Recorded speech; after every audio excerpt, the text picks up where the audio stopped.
Hello বাবা, ওই লাল খাসি ছাগলটা ছিল না, ওইটা কুকুরে খান দিল তোমার ঘাটটা মোটকায় ওই নদীর ধারে। ও কি করবো ওখানে আমি, আর গিলে আছে তো এইখানে চড়ছে। আচ্ছা, এটা খাসি ছাগলটাকে নিয়ে পালান দিল আমার লালটা, কি করবো?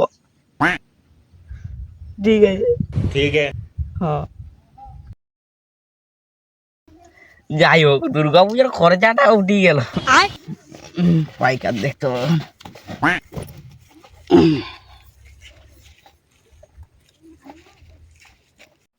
খাসিটা পুরো লাল টকটকে দেখাচ্ছে। খাসি মালটা বলো দেখো 4000 দেবো, দিবে তো দাম না হলুম। আজ কমন করো না বাবা, আমাকে মরান দিব বুঝতে পারছো না কেন?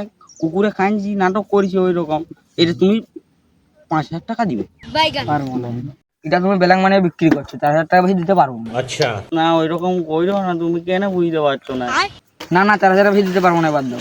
ঠিক আছে, ঠিক আছে, তো তোমারও নাই আমারও নাই, 4500 টাকা। আর 50 টাকা বাড়তি দিবে রোদে বলছি, একটা ঠান্ডা হলে ভালো হবে। হ্যাঁ হ্যাঁ ঠিক আছে, যাও দেখি নে 4500 যাও। আর 50 টাকা হ্যাঁ দুবো যাও। এই রোদে কাইলে গেলাম, সামনে দুর্গা পূজা, যাও যাও তাড়াতাড়ি।